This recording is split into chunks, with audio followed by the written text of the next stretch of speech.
Although I have in the past tried to point out that only humans, only creatures with, at this level, with at least the higher end of the nervous system, yellow circuit, operating, have a sense of time. Everybody remembers that. But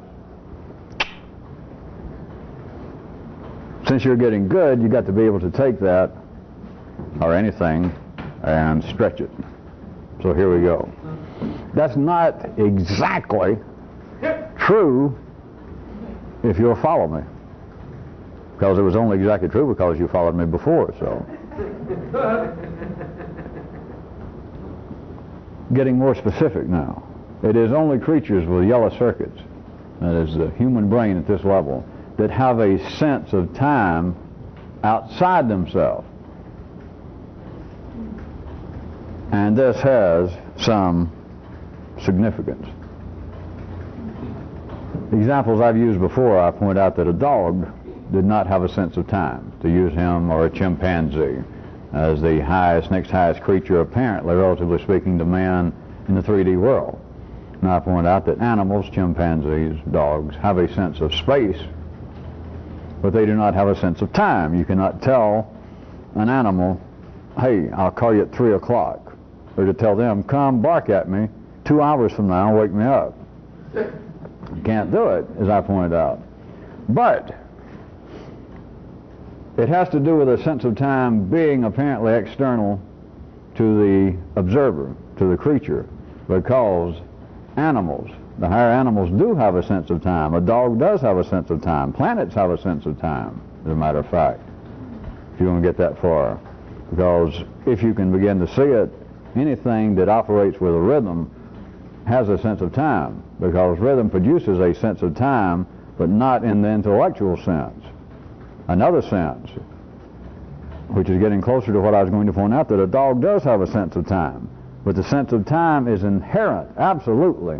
And inherent, you've got to underline, put in triple caps, and stomp your foot when you say it.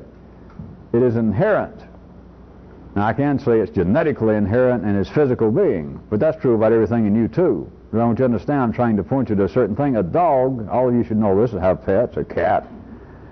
It has a sense of time in so far as, and a quite easily observable fact, that if you feed your dog at 2 o'clock, and if you're at home, your dog is going to come around.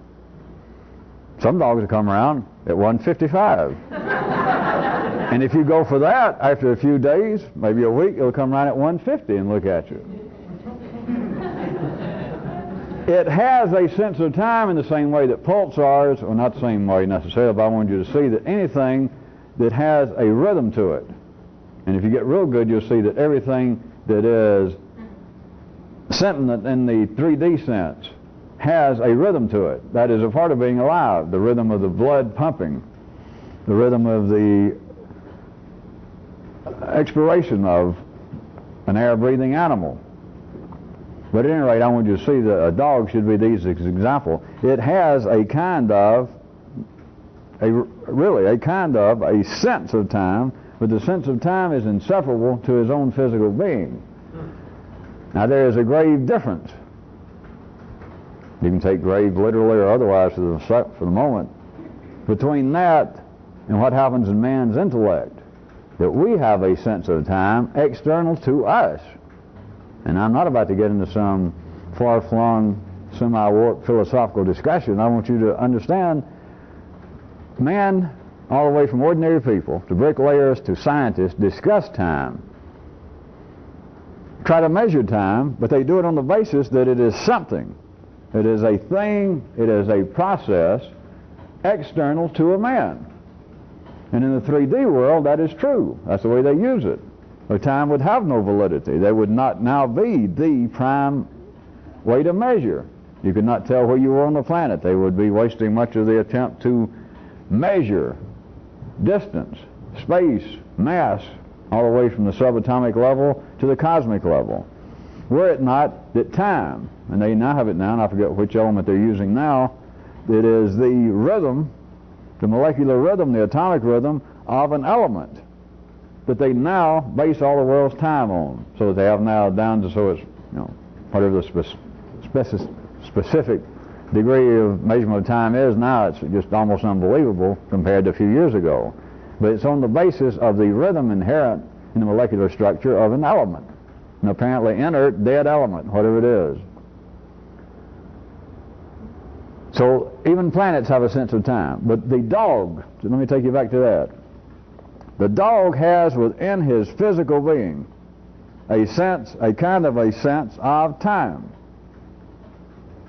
The intellectual sense of time, though, perceives time as being an external process or thing to man.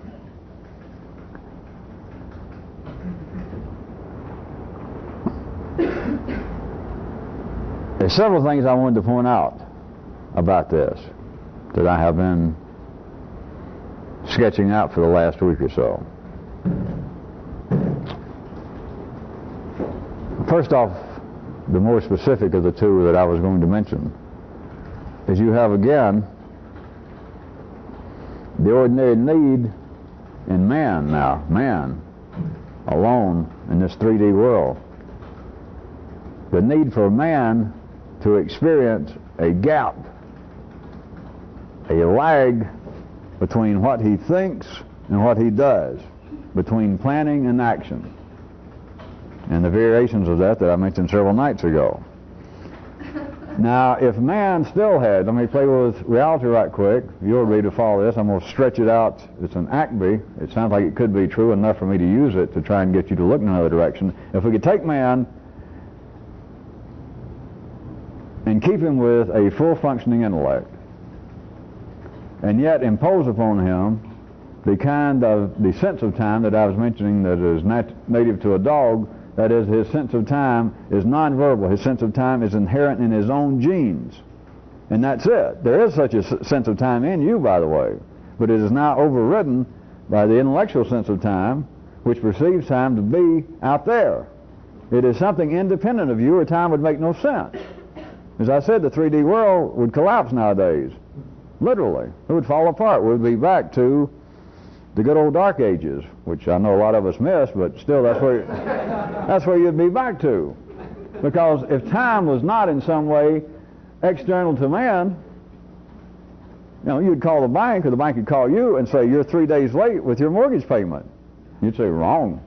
And they say it was due 9 o'clock on the 27th. And you say, well, as far as I'm concerned, it's 7:30 p.m. on the 2nd.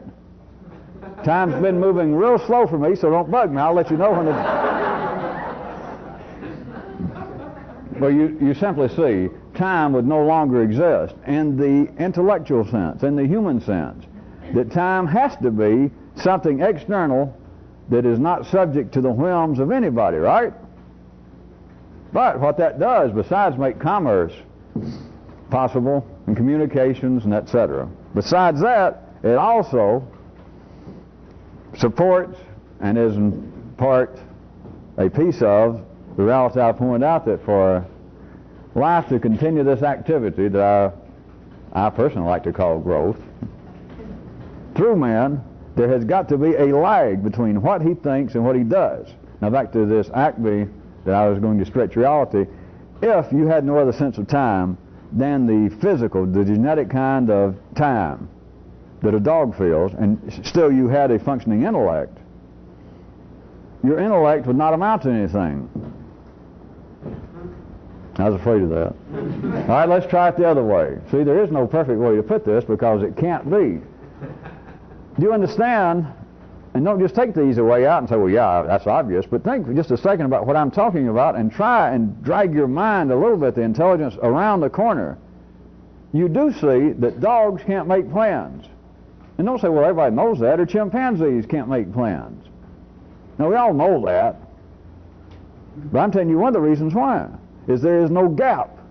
A dog cannot look at his food and think, well, the guy, you, or the gal, gave me more food than I normally eat today, and I've been noticing some mornings I get up, they don't give me anything, and some mornings, I know I'm used to eating at 2 and I can live with it, but some mornings I have a certain amount of hunger. I think what I'll do, since there's more than she normally gives me, I'll save part of it and eat it later.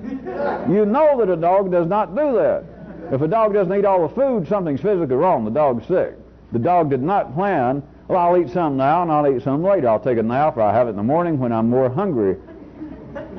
All right, you can say, well, it's obvious dogs can't do that, but I'm telling you one of the reasons they can't. There is no such thing as one of the reasons they can't. There's no such thing as any reason of anything. Remember that, but here we go. It's one of the reasons is they have no sense of time external to themselves, and therefore there is no lag time. There is no gap between them thinking, if they could think, about, well, this is more food, what'll I do with it? I'll save it till later. There is no gap. Anything a dog does, anything a creature does on this level, without an intellect, anything it does, there is no time lag between its genes saying, let's do this, and it doing it. Now, apparently something may interfere, but it was not a time lag inside the creature of thinking, well, let me think about this, or I'll do it in a little while. I'll rest and then I'll do it. There's no such thing. If they could think, in a sense they can, because their genes are thinking. Their genes are, the genetic code of life is thinking in them as much as it's thinking in you at certain levels. But anything it's driven to do, it does then. It attempts to do, whether it succeeds or not, but it attempts to do it then.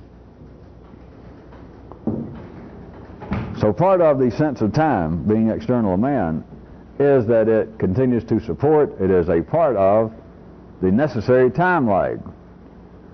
And in a much more generalized sense, I also wanted to simply point out, here again you've got an example of important stuff, time, apparently being external to man in general.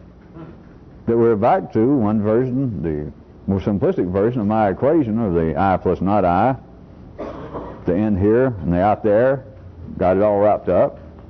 And I continue to try to point out, at least once a month, that there is no such division, there is no such thing, except the intellective man has got to perceive it as being such. And here is another example that I have never tried to get you to see before, that time itself is a party to, that is, time being an external flow, being something, being a process external to you, to man, as you have again this aspect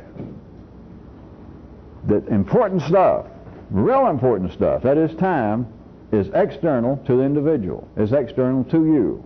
That real important stuff, no matter how well you may do, what kind of education, how healthy you are, how blessed you are, that there's a whole bunch of important stuff that's out there. No matter what you do, there's a bunch of it that's out there. It has never been seen that time fits into such a category.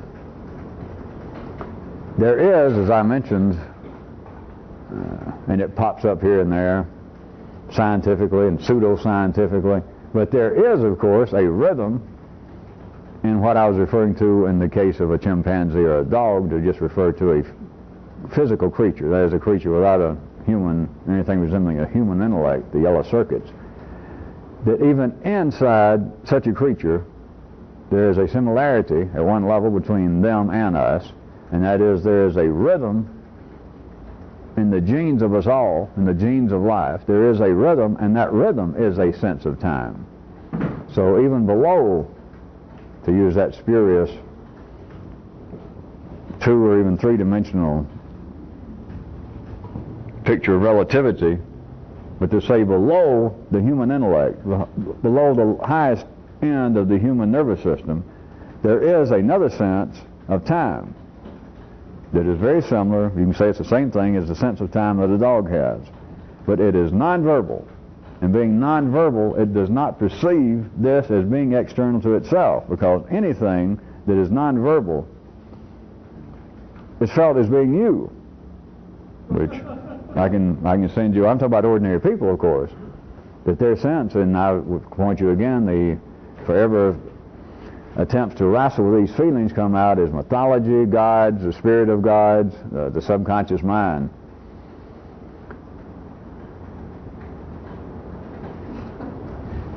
Once the full spectrum of time, all the way from that which is nonverbal, that which you have in common with non-intellectual creatures, that is the actual rhythm of life, the rhythm of the genes of life, the rhythm, the atomic rhythm and motion in life and in you, there is a sense of time. It is that sense of time that often comes out in people as they think of it as being emotions, and they try to put words on it, and it becomes a second hand. They can call it dread. I have a forebodings. I got the blues. Well, what's wrong? Has something happened? No, nothing's wrong. I just got the blues, and they don't know what it is. It is chimpanzee time. It is a rhythm below the yellow circuit's level, and your intellect can be operating at a different tempo, and you feel out of sorts. You get clumsy. You can hurt yourself. As I said, I was not really going into this and that, but the reality of this has popped up throughout history, very seldom in what the city considers scientific areas, but it pops up all the time in pseudo-scientific areas, the occult and the mystical. Which normally, of course, as I was pointing out, life can then neutralize. People begin to get too concerned about it, because in the middle class, the middle of the bell curve goes, well, those people don't know what's going on. But much that is inexplicable has to do with the confusion of time. Whereas I can point out that a real revolutionist, once she sees the nature of time, and specifically to start where I was tonight, of time being perceived as being a reality external, unaffected by you. To see it in that way to begin with is to relieve yourself of much confusion, or of time being a source of much confusion. Even though you don't normally worry about time being confusing, there is a conflict going on. There is in any area when you have less than possible knowledge of what's going on, there is a kind of confusion, even if you never knew what to call it. And some of it does come out, as I said, without going into it anymore. It comes out as being inexplicable, oftentimes emotional states. That's the way the mouth and the mind then describes it, and it is a kind of confusion of time. It is the kind of operations of time lag, the gaps going on, and there's one going on below the intellectual level. The stomach's hungry. I wasn't going to stay here, but I'll give you crude if this is getting too weird. The stomach's hungry. Your dog stomach, your chimpanzee stomach's hungry. Your chimpanzee body is tired from working. Your human perception of time, the genes down here are operating at a certain rhythm, at a certain time, which is synonymous at that level. And up here, there's a sensation of time outside of you. Obvious examples. Down here, the chimpanzee, the silent, the genetic rhythm of time that you feel as a part of you. There's no sensation that's external. You are tired. You are tired and you're hungry. Up here, it suddenly looks at the clock, and up here remembers, although you're off from work and you're at home, it's 5:45 and you're ready for a martini, you're ready to lay down, grab a sandwich, and collapse. And suddenly this part looks at the clock, and this part says, Jesus, I promised the boss that I was going to come over and visit with him tonight at 8 o'clock. That is not, generally speaking, unless you have 2 or 3 martinis right quick, that is not, generally speaking, for most people, an agreeable situation. It is prone to make one feel what? Tense. Create a certain amount of what? Pressure. Make you feel almost out of what? Sorts. Ah, Jesus. Of course, normally you just think, well, I'm too tired to do it. But it's more than that. It's more than that. It's more than that to a revolutionist. You need to see it. Because if it's just tiredness, fuck all that. If it's real tiredness, let's talk about tiredness with a capital T, you can't get up and go. And therefore, to hell with it. There's nothing to worry about. But if you can get up and go, there should not be confusion.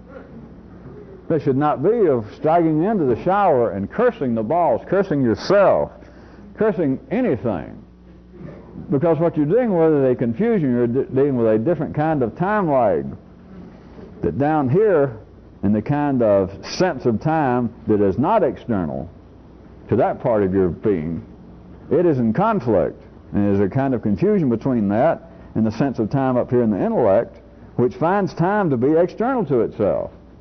That's the only way that you look, and it's 7:15. And I promised him I'd be there at 8. And it begins to try and plot. How fast can I take a shower? How fast can I drive? How bad is traffic this time of day? Is he already home in case I should call and say, hey, boss, I'm going to be a little late. I had a flat tire. All this goes on. You do understand, or you at least suspect, do you not, that if it could be as simplistically separated as I can describe it verbally, that this scenario, and ones that go on all the time, you do understand, or you suspect, do you not, that this kind of conflict going on between here and down there exacerbates the tiredness. Let us say that you're actually physically tired to start with, but there's no doubt about that. But now it's worse, is what I meant by if it was real tiredness, okay, but if it's not, you just got to say, fuck all that. That is, if you're going to keep your job and everything related to it, you simply get up. You get up and you shower and you go do it, and that's that. But there is a kind of confusion that has not ever been recognized, it is not diagnosed in this manner, that has to do with a kind of ignorance of time being externally perceived, externally felt to the intellect. And everybody knows it is. Anybody that's literate today knows that time is perceived to be external to man. That's got to be. And people say, yeah, you're right. It's true and it's not true. Because there's a sense of time that operates just with the same kind of integrity that the atomic clocks that they're using now to run earthly time. There is a sense of time in you that's good. You know, several years back I gave some of you a little excursion, but I assumed that at one time I used to assume that everybody could do this. You know, if you got to wake up at 7:45, you can set your clock, but you don't have to raise your hand. But most of you, if you actually belong in this, but nowadays you should wake up at about 7:44 and 58 seconds. That's not magic. You just do it. But it's not this. I can guarantee you this, because this can be dreaming about I was within 3 feet of Mary Steenburgen. Well, plus if this thing wakes up and you say, hey, are you glad it's 7:45 and you can get up and run 4 miles and then go to work all day? And this says, are you nuts? Are you talking to me? But down here there is a sense of time that runs like an atomic metronome.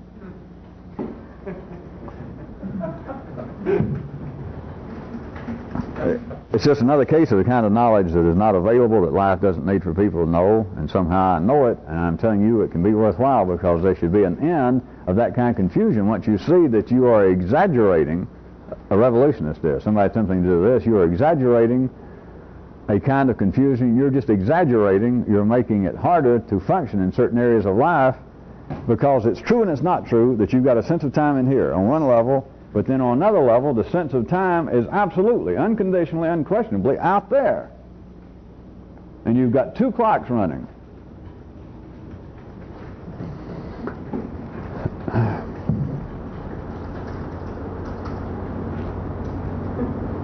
Next paragraph.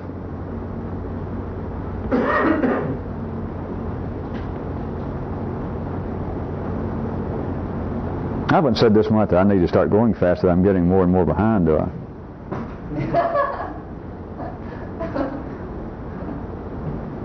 Because we can't meet 7 nights a week. Second paragraph.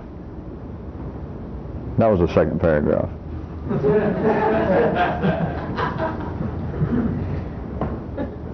Anytime something makes perfect,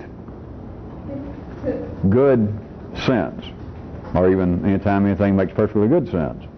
But anytime anything makes perfect sense, it can then move to another level, at the beginning of which it now makes no sense. This is another law that only I know. People know the ramifications of it. They know at least a part of it. They know 3/4 of it. Not in life. They've known it for thousands of years through experience. But it is a fact that is, nobody has a principle for it or a law for it, that anything, I don't care what, anything, and let's just talk about you. We can talk about you, and we can talk about whole groups of yous, whole groups of people, because we're still talking about life. But anything that finally makes perfect sense, just, this makes sense. It can then move. I got to do something here 2-dimensionally, so I'm going to say up. All of you know that's meaningless. Once it makes perfectly good sense, it can move up to another level. It can move to another level. At the beginning of which, there it is, the new one starting, at the beginning of which, this thing that made perfect sense now makes no sense. Or becomes nonsense, in the true sense of the word sense, and nonsense. This,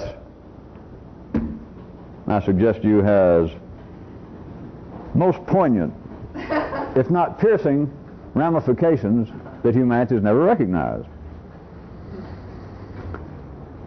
There is going on continually. In you, goes this fast, sometimes it apparently is stretched out over days, months, large groups of yous, you and your family, you and people close to your whole genetic bloodline, that may turn out, as far as you observe, to be something else, like your nationality, your culture, your neighborhood.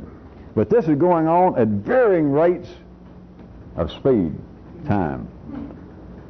That things are reaching a point that, it may just take that long, that makes perfectly good sense. Then that thing, whatever it was, can move to another level. At which time, at the beginning of which, it now makes no sense, or it becomes nonsense. And when I say it makes no sense, I don't mean it becomes jabberdygook. If it makes perfect sense here, and there's no great new forces come in to deform your perception down here that it made perfectly good sense, then from one view, what you do is you've forgotten it.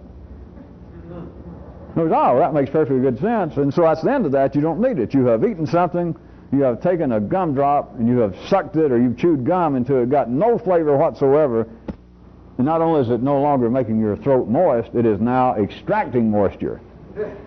So, you take chewing gum, and whoever thinks about use chewing gum. If there's anything useless, but it can, in this sense, after it's become made perfectly good sense. Aha! The eureka point.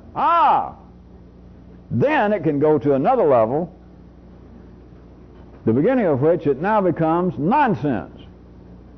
And this process goes on and on and on, from level to level to level to level, on and on and on and on and on.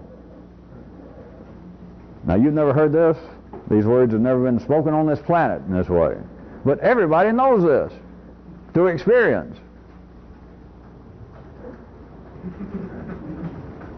They do.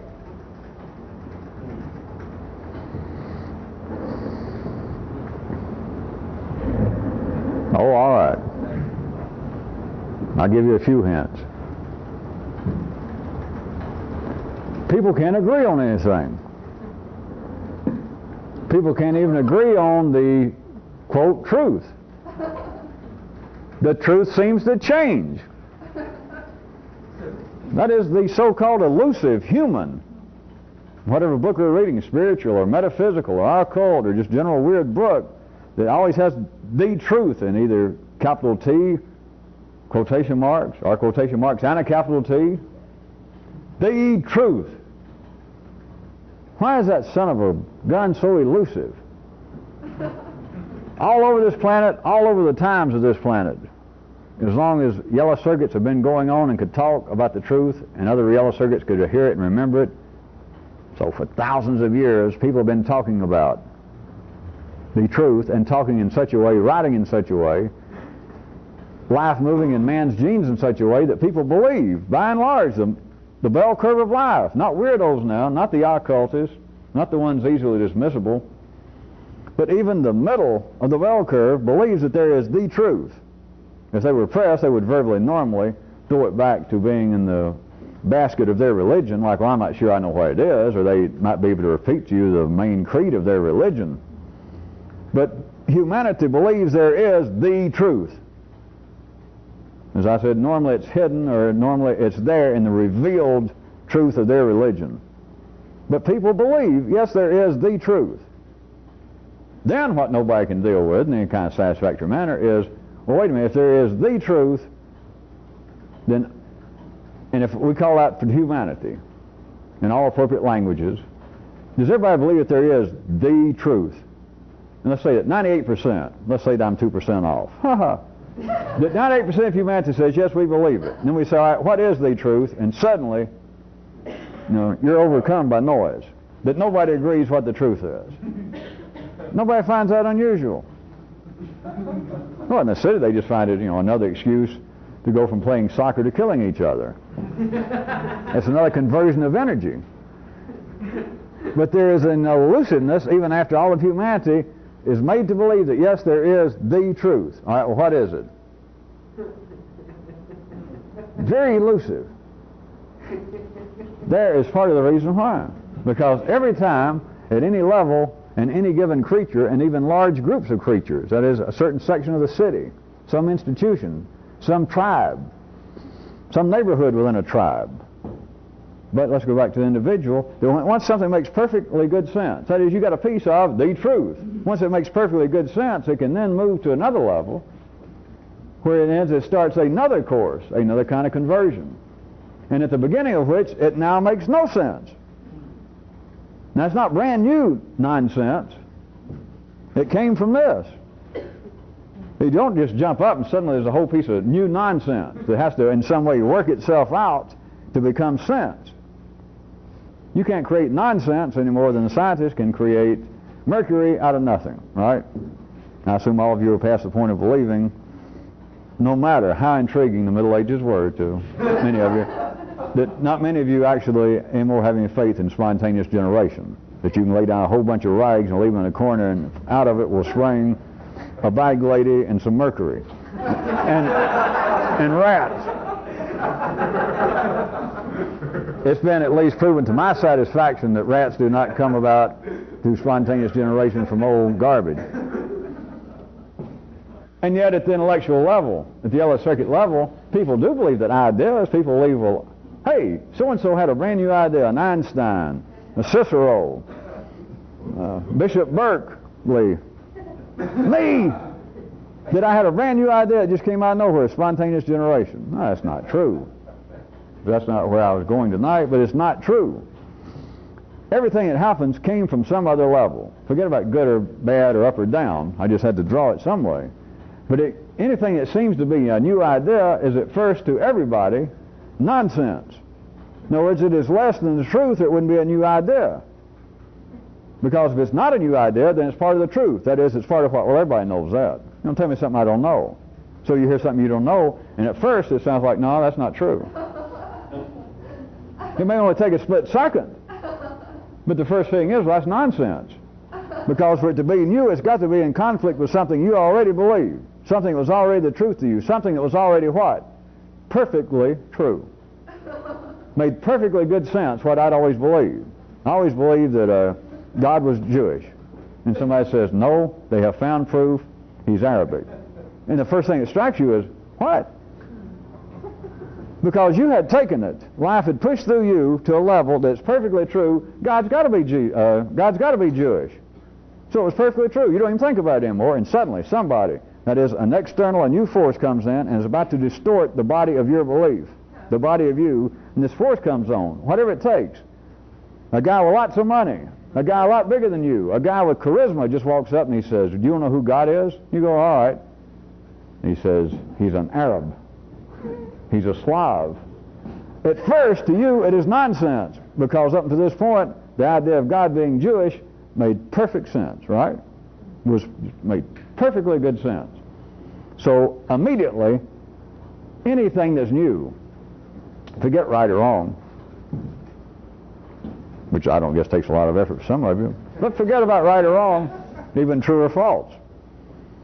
It strikes the nervous system that this information is immediately nonsense. Because if it's going to be new, it has got to be in conflict with that which was already at this level, something that already made perfectly good sense. There is this process. It is a part of the churning up, it is a part of energy conversion, but it is singular in the area that I'm trying to point to tonight. It is singular in man, because it is singular to the life of the intellect. Because, as I point out, dogs and dolphins and chimpanzees do not think and the chemical electrical sense of our brain operations, at least some of us.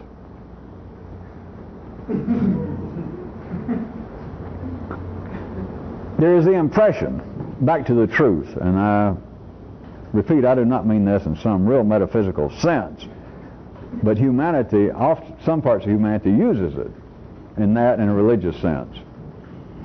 But even scientifically, this may be a little harder for some of you to see that's got a pretty strong lateral intellect to start with, but even in the scientific sense, this goes on. It is like the truth continues to pop in and out of doorways like some old Max Sennett movie when you'd look down a hall in the movie and there'd be about 10 doors, and the Keystone Cops or the Three Stooges, and they run here and they come out here and they run out and two of them look at each other and they run back this way.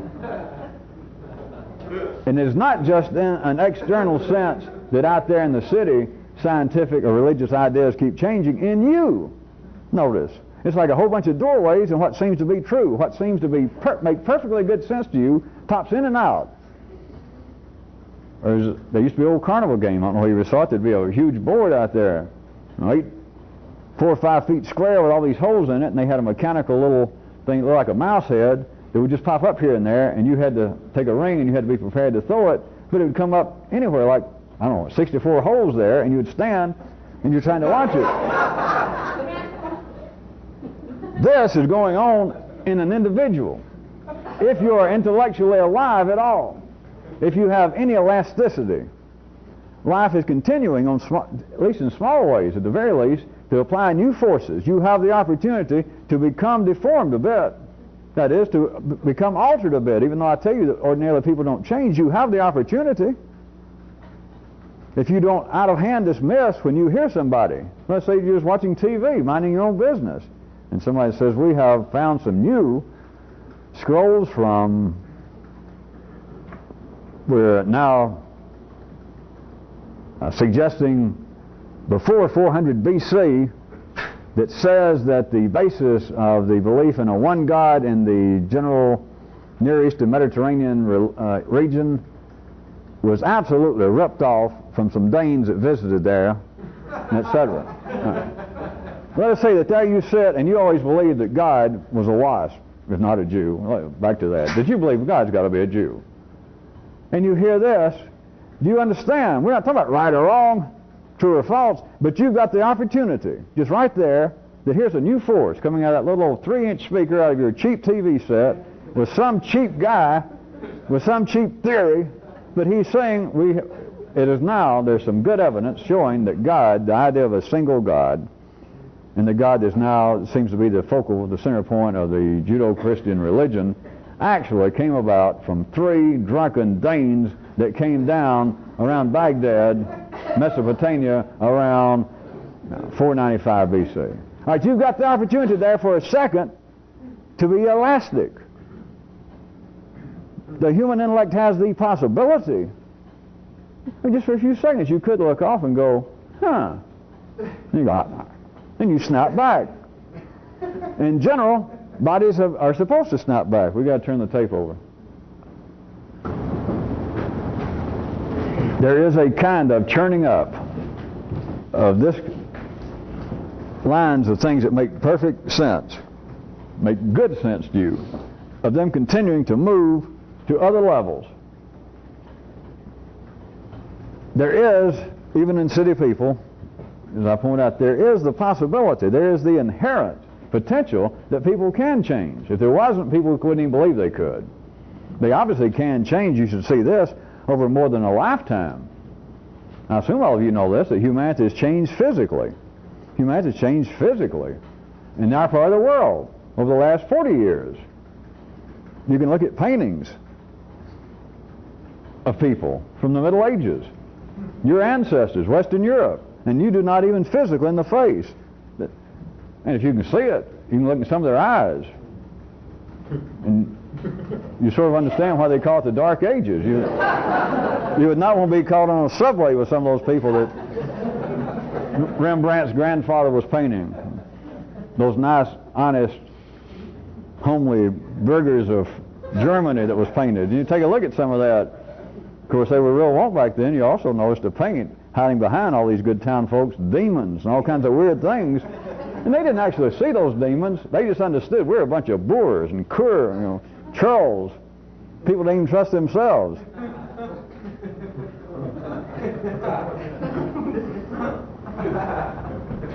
At any rate, there is a kind of knowledge even amongst humans that there is some kind of change possible. If somebody like me was silly enough to stand up in public at the city park and insist you cannot change, nobody can change, you can't change, and that's my theory. That's my main theory. That's why you people should join up and be a carrying follower of me. Is people can't change and you need to see it.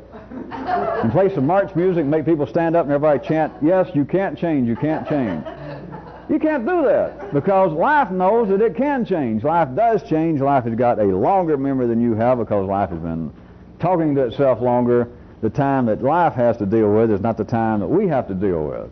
People know that change is possible. They know it's not true to say dogmatically, absolutely, unconditionally that you can't change. The possibility is there to change.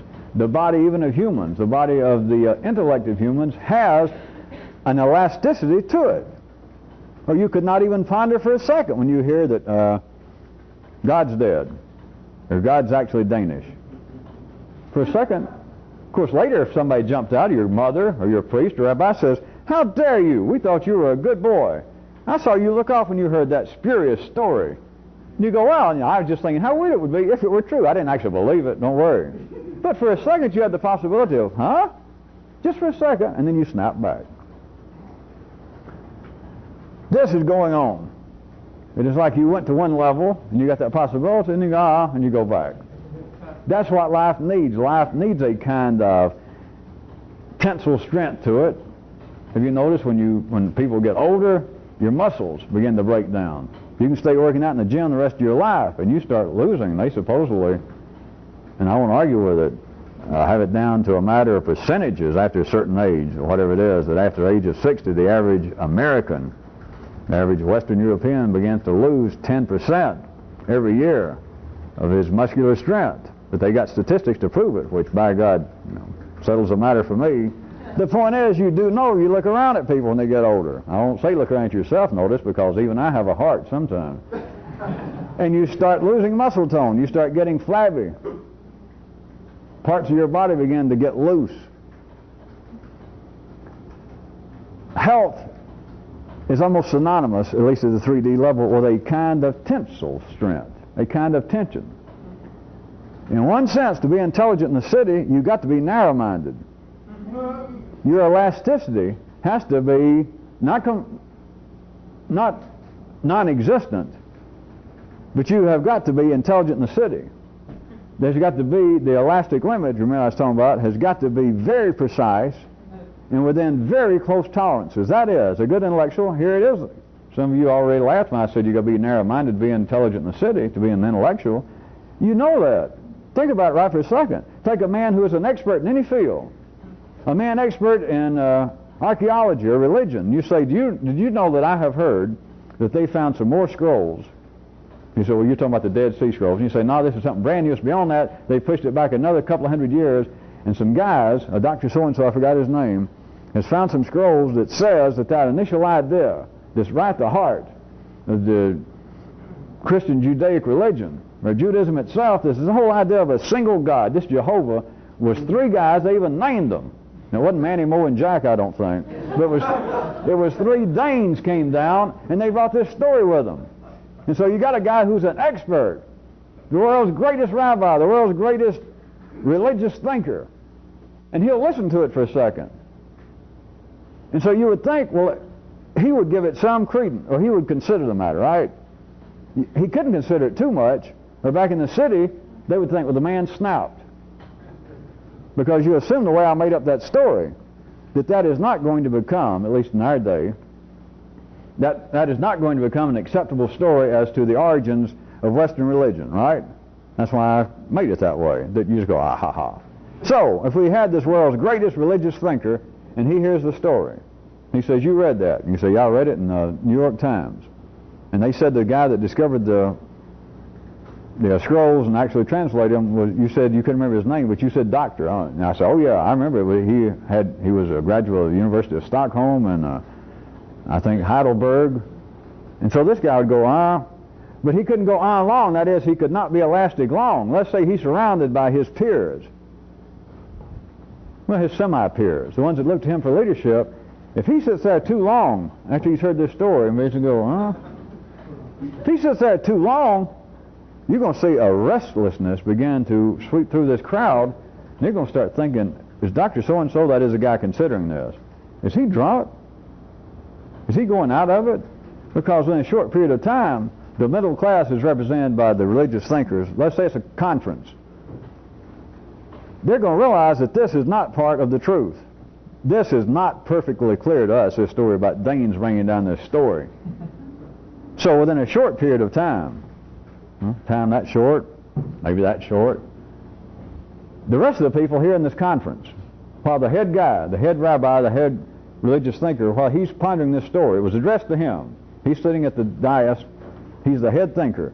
All around them, the rest of them, it's going to be a short period of time, and it's going to strike them that this story is not perfectly clear. It does not make perfectly good sense, and it's not going to. And if he sits there too long, and they begin to shuffle around, they begin to get concerned, he keeps saying, like, I'm thinking about it. This does not bode well for his future.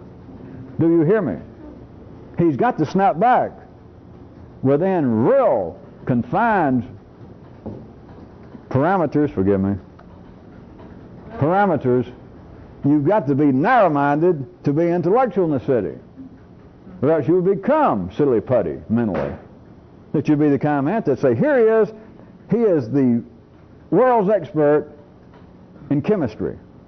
And somebody say, do you realize that some men have just done some experiments in right outside, I think it was the University of Calcutta, and they can now mix ether, some ammonia, and polyester, and create platinum. And the guy say, and the world's leading experts say, are you serious? He said, you got a pen? Can I write this down?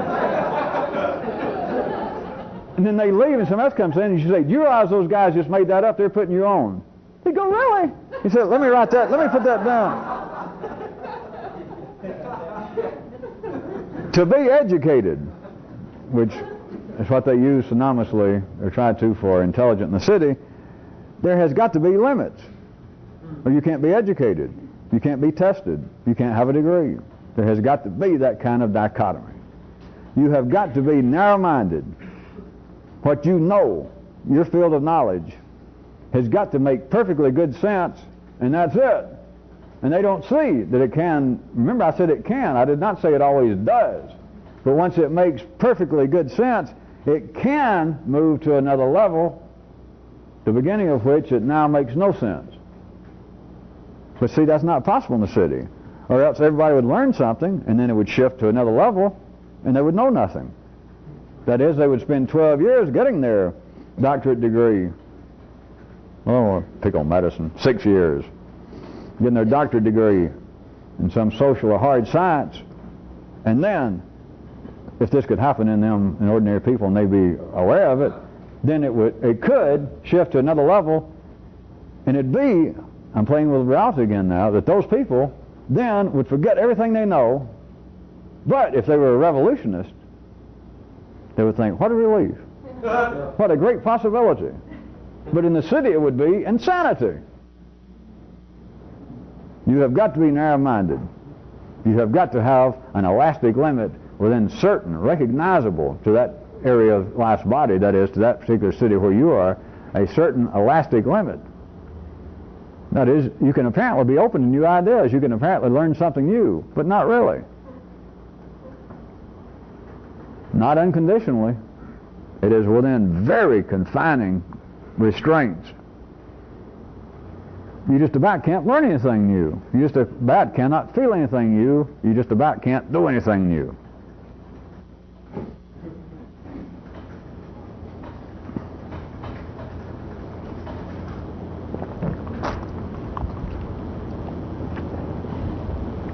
A few things from night before last while I'm here.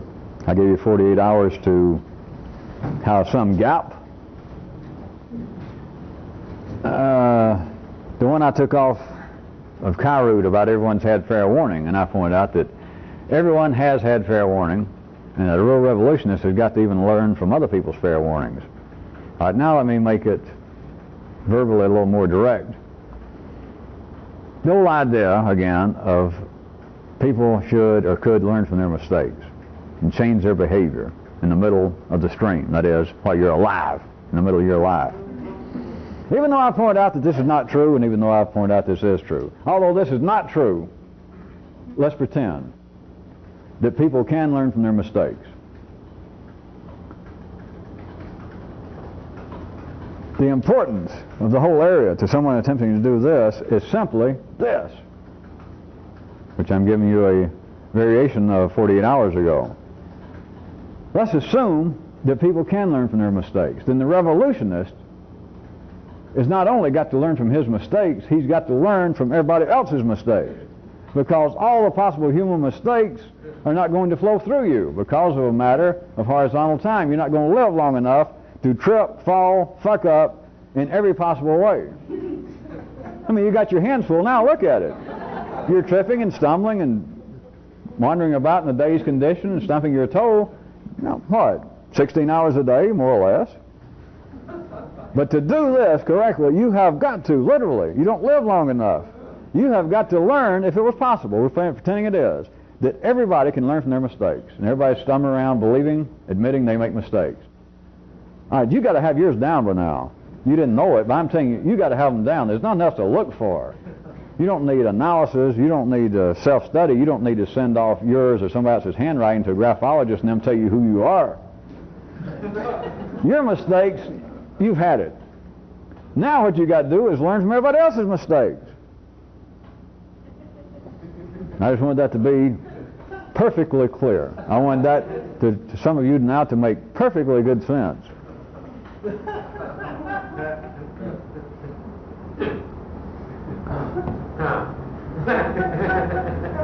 Another little thing I mentioned, I left it, I know, purposefully fairly open-ended when I was talking about the elastic limit and things being stretched so far that it could result in what the city defines as insane.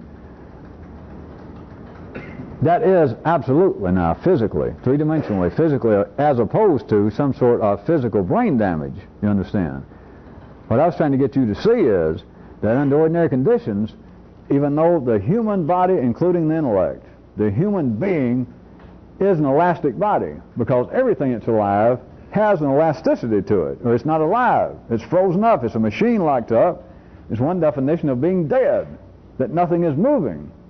Life is not moving through you anymore, and there you lay. That's it. The blood's not moving. The air's not moving. The fish's gills will no longer let water flow through. You and the environment, you and apparently out there now, are real close to being one. Even you can't deny it, because nothing's moving. There is no energy conversion going on between you and something else. If it is you and something else, you and the something else are now one. Just you don't seem to be in any position to at least say that you now are learning from that experience. But I wanted you to see that what I was talking about was the elastic condition of the body. Not physically, but the human being, including the mind. It will stretch that limit. And let's say that you started out and you were right in the middle of the middle-class bell curve in the city. When I said it can result in what is cityfied, referred to as insanity, is it stretches so far as to break, or that it's, even when the force or the apparent external force is changed or removed, that you do not snap back.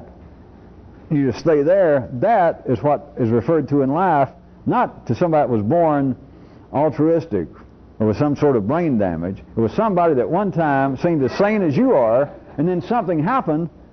They had a nervous breakdown. Just used to. They just referred to it. They said, well, somebody went crazy.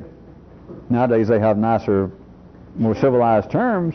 But what it meant is that up until some point that in which I knew the person, they operated in the way I did. They were part of the middle class. They were a part of the middle of the bell curve, and nobody can explain what happened. I was giving you a law or a view from physics about what actually happens. Is the force, whatever the apparent force was, there was a new energy conversion going on, but from human views, from psychological views, that is in the city, they would say, well, something happened. Their husband or wife died. Their 3 children were killed in an accident. That sort of thing, that apparently some unexpected, untoward force was applied and they broke under it. But everybody's having forces, they may seconds, minutes, that are happening because life is alive. Of course, most people see they take them personally, but the forces are happening. You're in the middle of a machine and things are kicking, moving, all kinds of noises. It's smelly at times, and you're getting pushed around. Everybody is, everybody. And so they're apparently changing from time to time.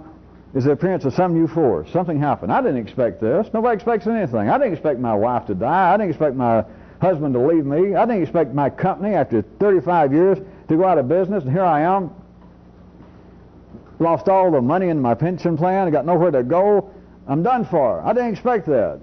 And people apparently break under it.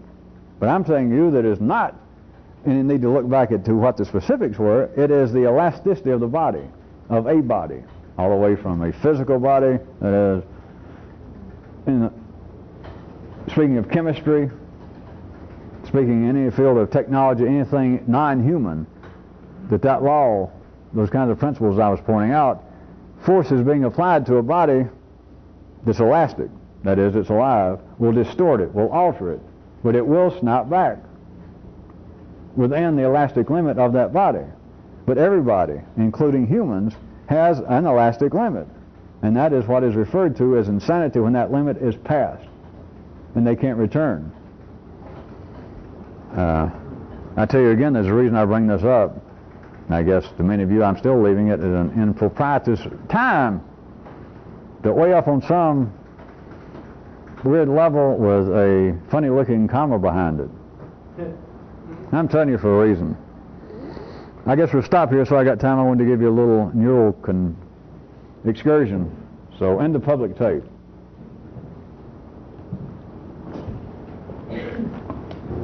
We ready? Ready. A neural excursion, the kind that doesn't require you convert a whole lot of energy, does it?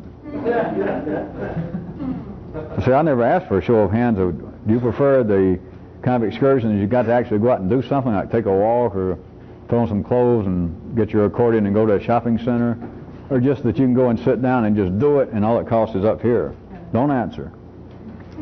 It's a fill-in quiz. I think I'm going to give it to you rather than sometime we talk about it.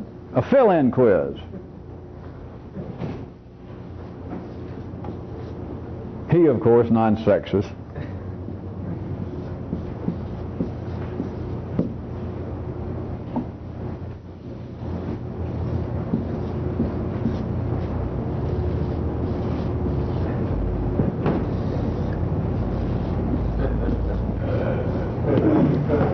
To fill in, though, no, you got your choice. It's a multiple choice now. You don't have to think it up. To fill in here, what I want you to do, he lives most who blanks most. But the blank, I want you to think about this, is either of these.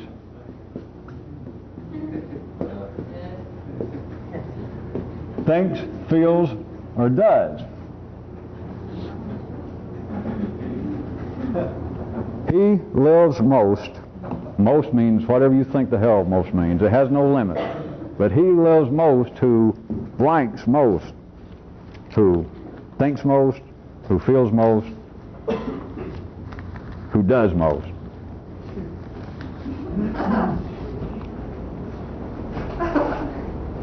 Psyche.